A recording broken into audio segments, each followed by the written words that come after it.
Caso del ex senador Gustavo Penaes. ¿Cuál ha sido el rol del periodismo en este asunto? ¿Cuál ha sido el rol del periodismo en otros temas que también involucran al gobierno? Por ejemplo, el caso Astesiano. Hoy les propongo profundizar en estos temas. Bienvenidas, bienvenidos. Así comienza Lado B.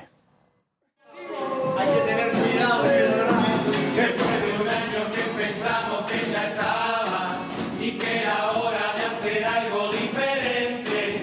Estos siguieron insistiendo con más cosas para taparlo de la pegada incipiente, para tapar Santo Marcel jugando al fútbol, porque Bolivia ya era todo un Instagramer y que Berrico que no sabía nada, porque está viejo para usar redes sociales.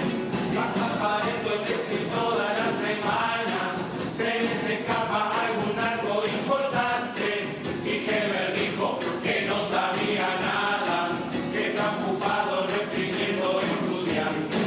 Para tapar cara metió una carambola, echando nafta lo encontraron en Brasil.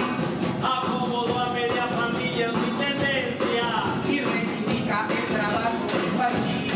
Y para tratar sin claridad acomoda el ACE al enfermero militante que te atento. Y para tapar los hijos te meten a dedo y le eleva y le regala apartamentos. Y para tapar las dos reformas son terribles. Y para tapar Astesiano no fue a juicio. Y para tapar denuncia a la pica Fossati, que resultó que era más blanca que Aparicio. Y para tapar Santorino cumple la ley y no declara lo que tiene su señora. Y para taparle que lo grande la sequía, pero más grande la desalinizadora. Y para tapar Santo que altera los canales, le tiene que regalar parte del negocio. Y que además le tira plata a Pettinati, como para hacerse una tela era propio. Y para tapar el plan hasta Calvo González, esa la silva buena por la carretera. Y para tapar acomodar los clientes altos, y Cacho Pecho que cuidaba la carrera. Y para tapar mejor que hablar de Penaes y de los policías que lo ayudaban. Y los que siguen no me lo van a creer, que me dijo que no sabía nada, pero por suerte la traigamos bien de tiempo y no nos vamos a olvidar que te torrente información que es puro humo y relevante para taparlo de la pelada incipiente.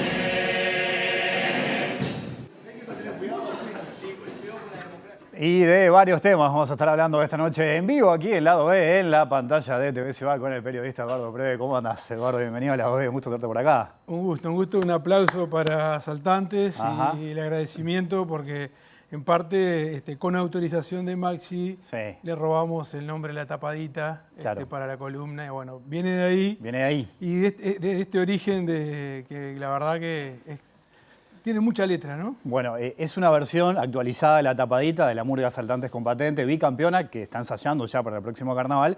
Y bueno, agregaron los temas estos últimos, y en eso que estamos viendo, que lo dieron a conocer hoy, en estas horas, creo. Es raro darte la bienvenida al Lado B cuando formaste parte de este equipo, hasta el año pasado, con el Maxi Pérez, que lo Con veíamos Maxi. ahí, productor. Me abandonaron los dos a fin de año. Nos fuimos los dos. Sí, de hecho, me recriminaban a los Sí. muchachos atrás de cámara que también me había ido y llegué y no los saludé. Pero Todo bueno, mal. la disculpa es a ellos. Bueno, es un gusto tenerte El por foco es acá. mío, no sean malos. Acá. Bueno, venís trabajando un montón de temas importantes en este último tiempo, dando a conocer distintas noticias, este caso Penaes, que también, bueno, informaste bastante, aunque tuviste tu conducta periodística, y eso es interesante, y ahora lo vamos a hablar, para no perjudicar a la investigación, una investigación muy importante, que terminó además con la imputación del ex senador, por ejemplo, con esa contrainvestigación, ¿no? ¿Qué elementos destacás, por ejemplo, de eso y de este caso a nivel general? Mira, de esa contrainvestigación, investigación paralela de la policía, como la llamo yo, aunque del gobierno han tratado de minimizar, dijeron que fueron 2 o 3 policías y no la estructura policial. Pero acá hay un hecho importante que ha pasado desapercibido, ¿no? Y que el equipo fiscal liderado por Gione tuvo, digamos, la audacia de, en la última audiencia, la audacia y la perspicacia de incautarle el celular a Penaes. Hasta ese momento Penaes había concurrido, con su celular, con su defensa, y en esa audiencia le incautan el celular. ¿Y qué es lo importante? Porque aparece, obviamente, la fiscal da la orden de incautación, lo tiene que mandar a policía científica, porque es la que extrae la información, no la extrae el equipo fiscal. Y ahí es que aparece todo esto que se ha hablado estos días, el famoso flujograma. Ajá. ¿Qué es eso? Es un croquis, ¿tá? Donde en el centro aparece una de las víctimas de Penades y después, muy bien armado, todo flechas con nombres de personas, de presuntas víctimas, nombres y sus datos extraídos del sistema de gestión de seguridad pública, ¿tá? Con nombres, posibles antecedentes, posibles vinculaciones, en realidad también tiene flechas y posibles vínculos. ¿Y de dónde se extrae toda esa información? Del sistema donde el Estado tiene toda nuestra información, la tuya, la mía, si tuvimos un accidente, si hicimos una denuncia, si fuimos víctima de un hurto, si estamos indagados por algún delito. Bueno, se extrae toda la información de ahí y se arma ese organigrama y que aparece en el celular incautado de Penades. ¿Ah? Y ahí es que la fiscal, cuando ve esa información, cuando ve, digamos, ese esquema, es que manda a investigar a la policía, bueno, a ver quién hizo esto. Y después, bueno, ya es historia conocida, se sabe que lo hace nada menos que el director del COMCAR y además director de inteligencia carcelaria, que eso también me parece más importante, porque Tároko es director de inteligencia carcelaria y que tiene información de todas las cárceles y también de los posibles vínculos de las personas que están privadas de libertad con posibles delincuentes en el exterior. O sea que lo arma una persona de mucha jerarquía con colaboración de por lo menos 2 policías y no se sabe todavía de quién más, qué otra autoridad más lo puede haber ayudado. Eso te iba a decir, porque seguramente cabe la posibilidad de que haya más gente involucrada en esto, ¿no? Cabe la posibilidad y yo creo que con el correr de los días vamos a esperar. Creo que Tároko me parece que puede llegar a ir por un camino de un juicio abreviado para recuperar nada menos que la libertad. Porque recordemos que está preso, va a perder su calidad de funcionario policial, va a perder su trabajo. Un policía que hasta ahora era considerado intachable, un policía que estudió en el extranjero, un policía de muy buen, que gozaba, digamos, a nivel de la policía de muy buen prestigio, que eso es muy difícil a nivel policial encontrar oficiales de este estilo. Pero bueno, ¿y por qué voy, insisto, en el flujograma o en el croquis, como le llamaba yo? Uh-huh. Porque ese croquis resulta fundamental y es la prueba determinante para que Penades vaya en prisión. De hecho, la jueza Vargas dice es lapidario. Exacto. La jueza Vargas, cuando termina la exposición de la fiscal y su equipo, cuando sacan a relucir el flujograma y sacan a relucir quiénes estaban ahí, que en realidad hay como 30 o 40 personas y hay únicamente 2 o 3 víctimas de las que supuestamente declararon, eso es fundamental y en eso se basa la fiscal para pedir la prisión de Penades. ¿Por qué? Porque si vos te guías por cómo la conducta de Penades hasta ese momento ante la justicia, no existían riesgos de fuga, ¿no? Que podía ser, bueno, un riesgo de fuga para que no se presente en el juicio y podía llegar a esperar en su casa, sin drama. ¿Qué pasa? Al aparecer este flujograma y al tratar Penades de identificar a las víctimas, cosa que había sido declarada reservada por la Fiscalía, por la jueza y ratificado por un tribunal de apelaciones, bueno, la Fiscalía dice, este hombre no puede quedar en libertad porque está tratando de contactarse con las víctimas, no sabemos con qué fin, si amedrentarlo, si hablar con ellos para que no testifiquen en el juicio.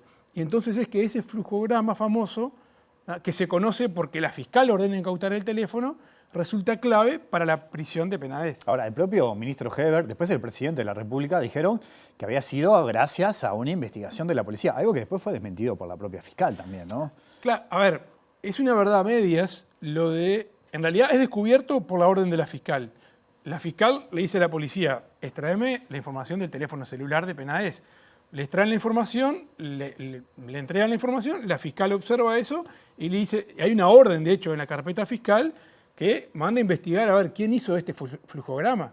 Y ahí es que, evidentemente, sí es la policía la que investiga, ¿no? A ver quién hizo, si fue Preve, si fue Amaral, quién fue que hizo ese flujograma. Obviamente que la policía investiga, pero por orden de la fiscal. Vamos a suponer, si la fiscal no hubiera incautado el teléfono celular de Penades en esa audiencia, no tendríamos conocimiento de ese flujograma, porque no nació el flujograma de una investigación policial propia, sino que nace de la incautación. Y quizás, y esto es una hipótesis, quizás no existiría el riesgo procesal de que Penades identificar a las víctimas y podría estar esperando en su casa el juicio oral.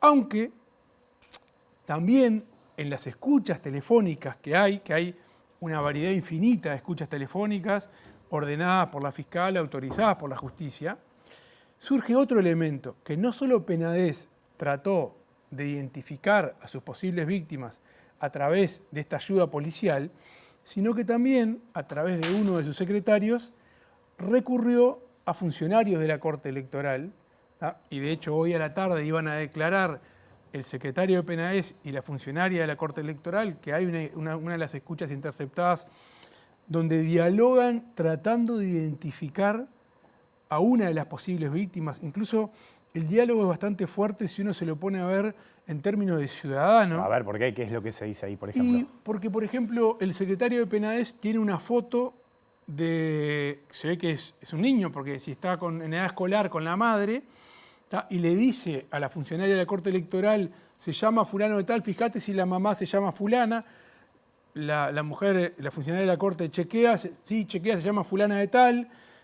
Le pide, mandame una foto para ver si es morochita como en la foto que tengo yo acá. O sea, mandame la foto de la credencial. O sea, la funcionaria está accediendo a la base de datos de la Corte Electoral, donde está toda nuestra información. ¿Tá? Está tu dirección, está tu foto, están todos tus datos.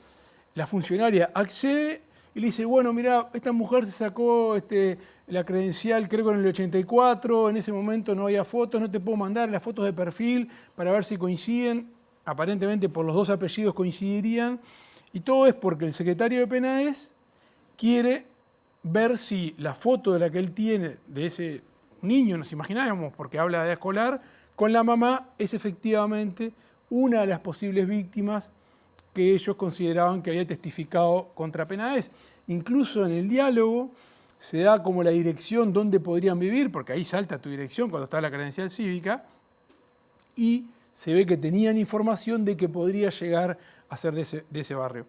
A lo que voy, y la gravedad de esto también, ¿no? Que está en la investigación, todo lo que estoy contando en realidad está en la carpeta fiscal, está en los audios, está en la investigación. De hecho, la Corte Electoral ha iniciado una investigación administrativa para tratar de determinar qué tipo de abuso cometieron estos funcionarios. Es la utilización de las herramientas del Estado, donde están las bases de datos de los ciudadanos, ¿tá? Porque el sistema de gestión de seguridad pública, de donde se extrajo información de las posibles víctimas, es un sistema donde está toda nuestra información. El sistema de gestión carcelaria en realidad tiene información de las personas recluidas en las cárceles privadas de libertad, pero también quienes las visitan. Y en la Corte Electoral están todos nuestros datos. Entonces hubo un intento, y ahí está el riesgo procesal que invoca la fiscal para pedir la prisión preventiva de Penades. Claro, ¿no? estamos hablando de que se utilizaron recursos del Estado para beneficiar al ex senador Penades. Exactamente. O sea, se utilizaron recursos del Estado para beneficiar a Penades. Lo que aquí falta determinar es, bueno, qué nivel de jerarquía puede llegar a estar involucrada en esta ayuda al senador Penades. Claro, que eso es clave también porque ahí puede aparecer distintas personas, ¿no? Exacto. Porque, por ejemplo, pensaba, en el caso de Taroco, en las jerarquías policiales está Mendoza, el propio ministro Heber. Heber no sabía, no estaba al tanto de esta situación. En realidad justamente está Heber, Luis Mendoza, que es el director del Instituto Nacional de Rehabilitación, depende de Heber, y Taroco vendría a ser el tercero en la escala, dependía de Mendoza, con inteligencia carcelaria y como director de la cárcel del Comcar, ¿no? Entonces, hay una cercanía muy estrecha con la autoridad carcelaria y con la autoridad ministerial. Pensaba en esto que mencionabas recién. Ahí vos accediste a un montón de audios. Por ejemplo, ese audio entre el secretario de Penades, la funcionaria de la Corte Electoral, que buscaba esos datos en esa conversación telefónica. Eso tiene que haber un registro, ¿no? Un registro de todas las búsquedas que hay en la Corte Electoral, por ejemplo. Bueno, hoy traté de profundizar más sobre en qué está la investigación en la Corte Electoral. Me dijeron que sigue adelante. Puede haber 3 funcionarios de la Corte Electoral involucrados en este caso, porque incluso la persona que accede y que está en ese diálogo con el exsecretario de Penades es en realidad es un pase en comisión, no es funcionario de la Corte, es un pase en comisión de una Intendencia del Interior de Florida, que está en el despacho de un ministro de la Corte Electoral. No es un funcionario cualquiera, o sea, tiene ciertos privilegios, está en el despacho de un ministro de la Corte Electoral, y bueno, incluso accede a la base de datos, no con su clave, sino con la clave de un compañero que la observa, porque incluso ella misma cuenta en el audio. En el audio se escucha. Se eso, escucha, en realidad, ¿no? claro, acá me vio fulano de tal, dice, no, pero no te preocupes, le dice al secretario de Penades, porque en todo caso le puede llegar a contar a Arturo, en realidad Arturo es Arturo Silvera, el ministro blanco, uno de los ministros blancos de la Corte Electoral, que casualmente también es de la lista 71, o sea, el mismo grupo al cual pertenecía Penades. El ministro, por lo que se deduce de otros audios, no está informado de esto que estaba haciendo la funcionaria, porque en otro audio posterior, cuando Interpol cita a esta funcionaria a declarar por las escuchas para ver por qué estaba brindando esa información al secretario de Penades, el secretario de Penades le pregunta, ¿vos le dijiste a Arturo? Sí, le acabo de decir que me citaron, pero da a entender que el ministro de la Corte desconocía absolutamente lo que estaba haciendo su funcionaria, ¿no? Recién cuando te escuchaba y hablabas sobre la fiscal y el rol de la policía y esa desconfianza que podía llegar a existir, pensaba también que Penades fue trasladado a Florida por Interpol, en realidad no fue por la policía. ¿Vos pensás que hay o que hubo una cierta desconfianza de la fiscal en un momento cuando tenía que seguir trabajando en esto?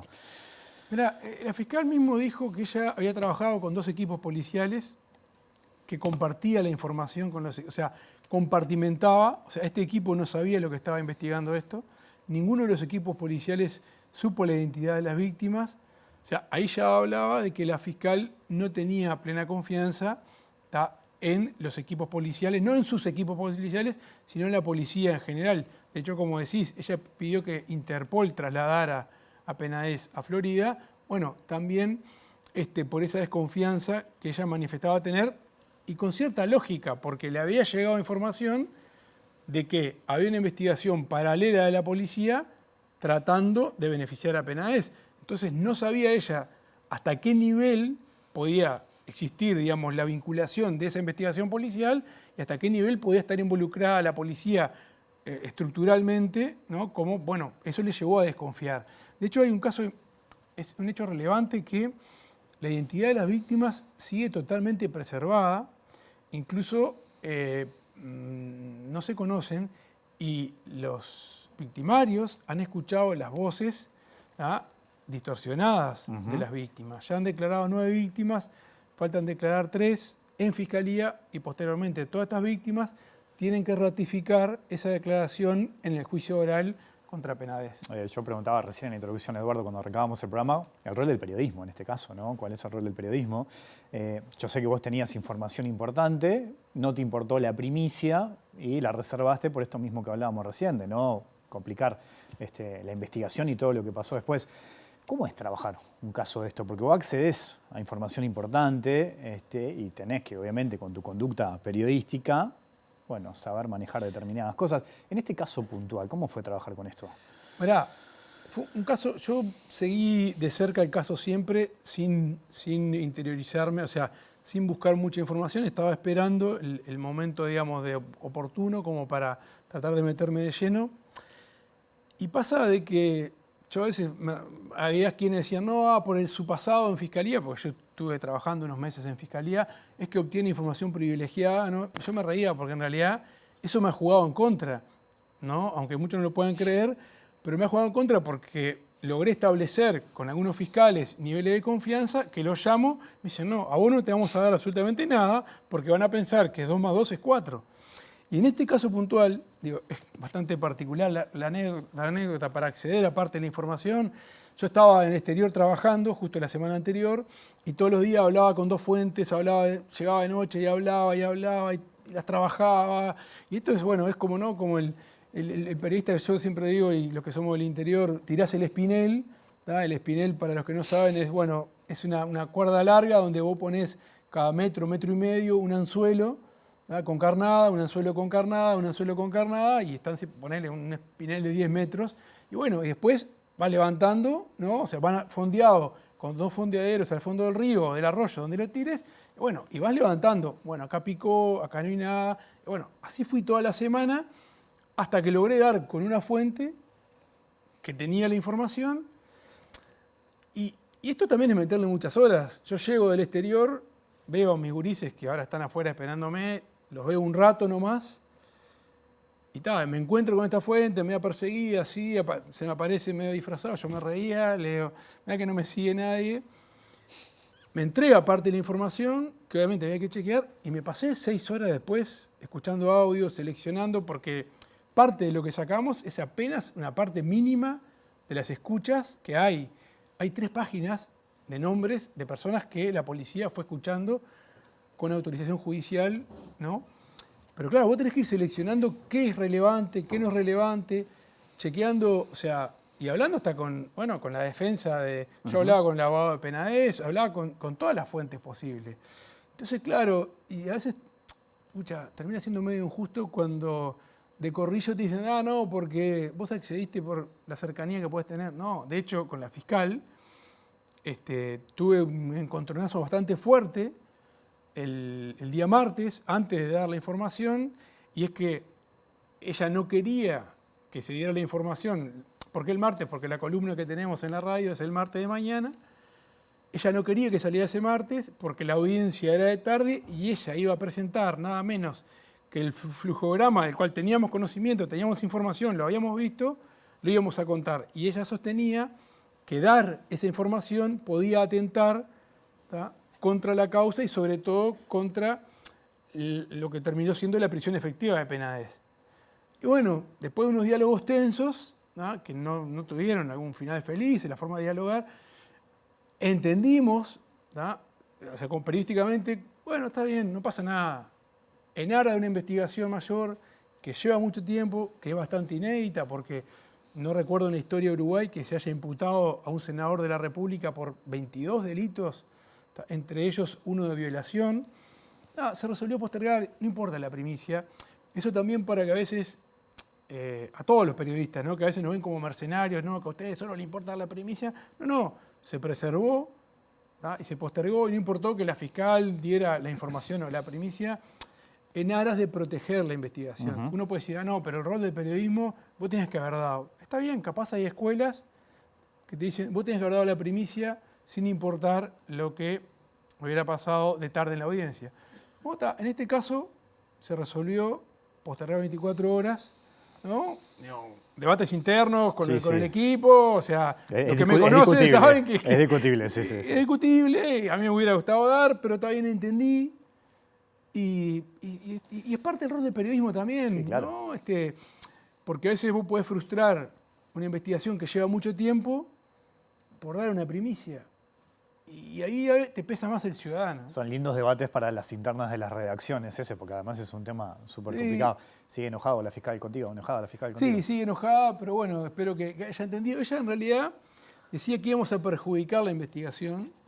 Yo decía que no iba a perjudicar la investigación, que al contrario, difundir la información que teníamos, iba a colaborar con su intención de que existía un riesgo procesal por el cual el ex senador Penades no podía esperar el juicio en libertad, sino tenía que tener una prisión preventiva. Pero bueno, está bien. Cada uno en esos momentos defiende sus intereses. Es verdad que estaba muy presionada. La fiscal no es fácil. Tiene un muy buen equipo fiscal que trabajó con ella. Y bueno, en el fondo también a veces, ¿no?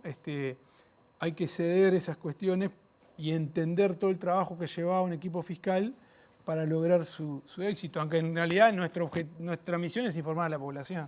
Hacemos una pequeña pausa, ¿te parece? Dale, ya sí. Sigue el lado B aquí en la pantalla de TV Ciudad.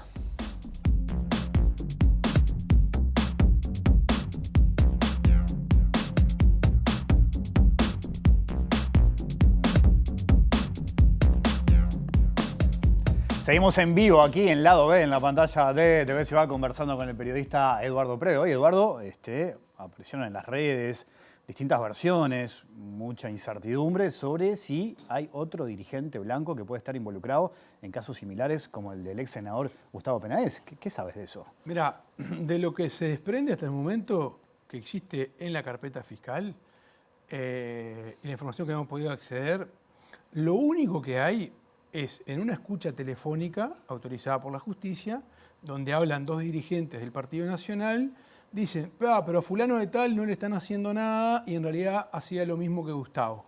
No, es lo único que hay.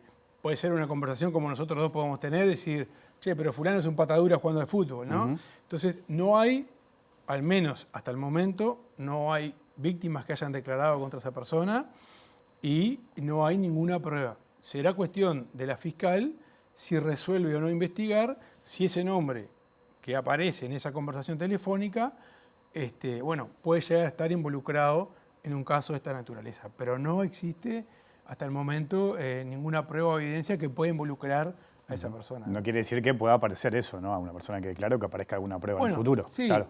Pruebas serían víctimas, ¿no? Como pasó con Penades. En realidad con Penades las pruebas son mayoritariamente el inicio de la causa con el testimonio de las víctimas y después aparecieron algunas otras pruebas, ¿no? En este caso es solamente un diálogo telefónico entre dos personas que, autorizada la interceptación por la justicia, mencionan a un importante dirigente civil del Partido Nacional. ¿En esos audios aparecen nombrados o aparecen como protagonistas varios dirigentes del Partido Nacional? En esos audios, en realidad, lo que hay interceptaciones autorizadas por la justicia a algunos dirigentes del Partido Nacional, algún senador, también hay algún jerarca de gobierno, porque estaban en contacto con quienes la justicia había, en primera instancia, no es que autorizó, bueno, vamos a escuchar a estas 40 personas, no. Se autorizó primero a los colaboradores más cercanos de Penades, a partir de ahí y de algún nexo o alguna información que iba surgiendo, se le informaba a la fiscal por parte de la policía y la fiscal autorizaba, bueno, sí, escuchen a fulano, escuchen a mengano, son todas conversaciones, por eso que escuchamos algunos audios de algún jerarca de gobierno con algún militante del Partido Nacional o con algún asesor de él, y también hay otros audios con algún senador o con algún diputado que forman parte de la causa y que, bueno, han sido utilizados también como prueba por parte de la Fiscalía, ¿no? ¿Hay algún precandidato? Sí, puede haber. Él las escucha, ¿no? Eso no significa que tenga absolutamente nada que ver con la trama, ¿no? O sea, porque se autorizó judicialmente la interceptación de su teléfono con una de las personas con las cuales estaba siendo investigada. En otro tema que involucra al Ministerio del Interior también, el 30 de octubre habrá una audiencia importante por el caso de estos audios robados del Guardián, que tiene que ver con el caso de los vinos envenenados, ¿no? Exactamente. Lo que hay el 30 de octubre es la audiencia donde el fiscal Percivale seguramente pueda pedir la imputación de dos personas, ¿da?, por el caso de los vinos envenenados, donde murió nada menos que la mamá, Cecilia Fontana de Heber, la mamá del actual ministro del Interior. Claro, este caso, en estos días, digamos, se ha visto revolucionado, digamos, porque los dos policías, los dos oficiales que llevaban adelante la investigación, ¿tá?, y donde también había autorizaciones de escuchas telefónicas, pero no de aquella época, actuales, porque cuando se retomó el caso, el fiscal y la jueza autorizaron a que se interceptaran teléfonos de las personas que aparecían mencionadas en la investigación. ¿Para qué? Para ver si con la reactivación de la causa, públicamente ellos comenzaban a hablar por teléfono y a partir de allí es que hay algunas interceptaciones que eran consideradas valiosas para la Fiscalía. ¿Qué pasó? Nada menos que el oficial principal que estaba trabajando el caso de inteligencia y su ayudante, ¿tá?, entran de forma irregular al Guardián y extraen parte de esas conversaciones. Todavía no se sabe cuál fue el fin, para qué extrayeron esa información. Coincidentemente, uno de los involucrados en la extracción de la información, uno de los policías involucrados, es hijo de quien revistió en inteligencia en aquella época, en 1978, cuando se mandaron esas 3 botellas de vinos, que en realidad se la mandaron una a la calle Herrera, al padre del presidente de la República, otra a Carlos Julio Pereira y otra a Mario Heber, el padre del ministro, que en realidad el único que destapó la botella fue Heber, en realidad su esposa, quien fue que probó un sorbo y falleció por el vino envenenado. ¿Qué pasó? A partir de que trasciende la información de que se habían robado parte de las escuchas, se habían copiado, el fiscal de la causa, Ricardo Percivale, que está investigando el caso de los vinos envenenados, lo que hace, presenta una denuncia para que, bueno, se investigue a estos 2 funcionarios policiales, ¿da?, que extraen esa información y, bueno, otra fiscalía va a llevar adelante ese trabajo. Pero estamos hablando justamente también de información sensible, ¿verdad? Que en realidad, fíjate que cuando se ordena la interceptación de un teléfono, se vulnera la intimidad de la persona. Entonces, ahí, digamos, para permitir eso, nada menos que hay una autorización de una fiscal y de un juez. ¿Ah? Y en este caso lo que vemos vulnerado nosotros como ciudadanos es que se garantice la preservación de esa información, porque se supone que únicamente debería ser con ese fin supuestamente criminal, ¿ah? Que se autorice la investigación, la escucha. Pero acá se roba la escucha con otro fin. Eduardo, te agradezco mucho tu visita esta noche aquí al lado, ¿eh? No, muchas gracias a ustedes y un saludo a todos. Bueno, la seguimos en otro momento. Nos vamos, volvemos mañana después de las 20 horas. Que pasen bien, chao.